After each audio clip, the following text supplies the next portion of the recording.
Hey sailors, welcome back to Cruising as Crew. My name is Lucy and today we're going to talk about the mid-contract lull. Now I have spoke about this before but not for a very long time, so I thought we would have a little refresher. So firstly, what is the mid-contract lull? Well, it's exactly what it sounds like. When you start your cruise ship contract, you're on a high. There's so much to learn. You're going to all these new places. You're meeting all these new people. Oh my God, it's incredible. And then everything starts to become normal. And there is some beauty in that because it goes from being like very stimulating to, okay, this is all right.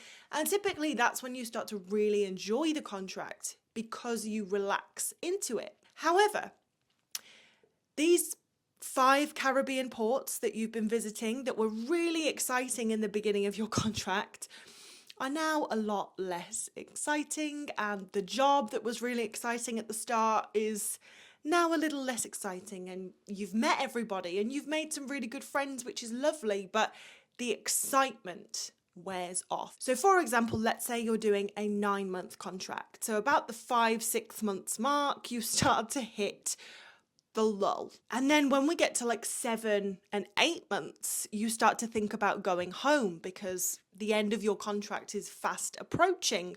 Not fast enough. I mean, when you get to the end of your contract, it feels like the days are lagging because you just want to go home. But you do start to get that excitement back because you were like, oh, okay, this time is limited. I better start making the most of my time on board because I'm going home soon. I'm going home.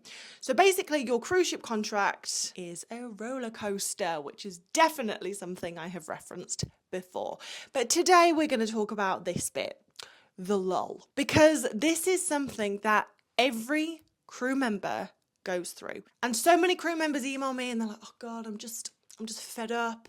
I'm just bored. Why am I feeling like this? So it's come to my attention that people don't understand that this is a common feeling. This is normal to have a time during your contract where you're like, I'm just not feeling this anymore. Because when you're bang in the middle of your contract, going home still feels miles away.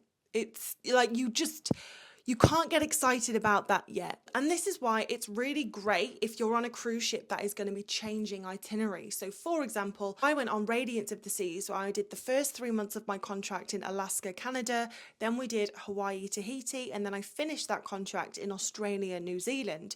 So on that contract, I didn't have a mid-contract lull because every time I was like, okay, I'm bored of this now, we would change itinerary, we would change destinations. So although everyone can feel the mid-contract lull, the people that are on a cruise ship mainly doing the Caribbean are the people who are probably going to feel this the most. Because generally when you're on a cruise ship that's doing Caribbean ports, you will either do 1-week cruises doing exactly the same 5 ports, or maybe you will have a 2-week rotation where you do Eastern Caribbean 1 week and Western Caribbean the 2nd week. And that is all you do for the duration of your contract. So I want to give you some tips in order to combat the mid-contract lull. The first thing is getting out of your comfort zone, and this is a huge one. So the reason that joining the cruise ship, when you first started that contract, the reason that was so amazing was because you were getting out of your comfort zone.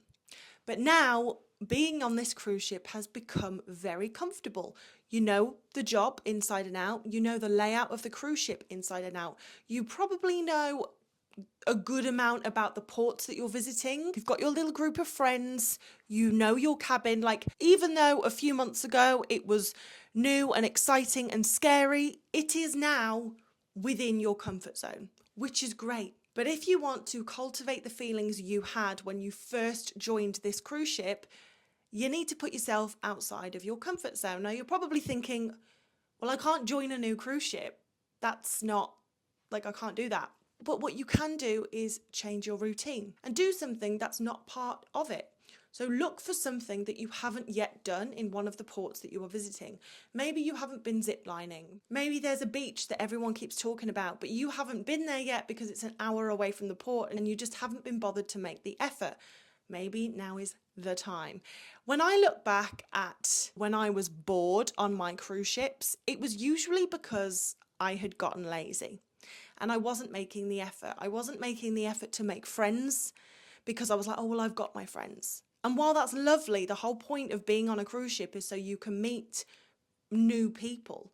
But if you're not going to put yourself out there and make the effort to make friends with these new people, well, yeah, nothing's going to happen. And it's the same with the ports. Like, you can be going to these amazing ports, but if you're not making the effort to research and explore the ports, I mean, there's no point you going. Like, you can take a horse to water, but you can't make it drink. This cruise ship can literally take you to all of these dream destinations, but if you're not going to get off the ship and explore them, well, now, controversially, you might be on a ship, like I just mentioned, that is changing destination all the time. So the destinations really aren't the problem. Like, they're exciting, but maybe you're just really bored with the work that you're doing.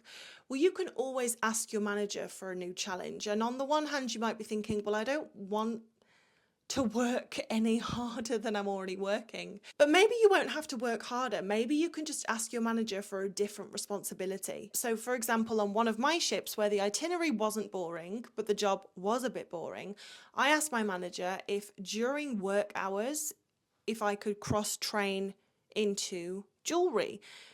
Now, I only did a little bit of this. I only had like a very basic understanding of everything. But the point is, instead of spending 10 hours on a sea day stood in the beauty shop, I was now spending 8 hours stood in the beauty shop and 2 hours in the jewelry shop a little bit, and it just broke it up a little bit. And because I felt like I was learning something new, it just made the work more exciting. So if the ports and the people aren't the problem, then try and look for a solution within work. Something else that you might want to do if you have spare time is volunteer to help the crew activities manager. So no matter what cruise ship you end up on, there will be a crew activities manager, and it's their job to, you guessed it, come up with fun crew activities to keep the crew happy, whether that's putting on a party in crew bar, whether they have a crew Olympics like they used to do that, or whether they do like a fancy dress day, or they would do like a crew table tennis championship or a crew talent show. Like, there's loads of things that they put on,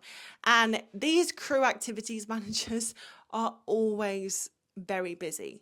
So if you do want something to spice up life a little bit, you could always offer to help them. Because not only is this a nice thing and you would probably learn a load of new things, it would also enable you to meet loads of crew members that you probably hadn't been able to speak to before. So I've been on cruise ships where everyone's only friends with people who are in their department. So the dancers are friends with the dancers, the shop staff are friends with the shop staff. And then I've been on other ships where everyone mingles with each other, which is a lot nicer.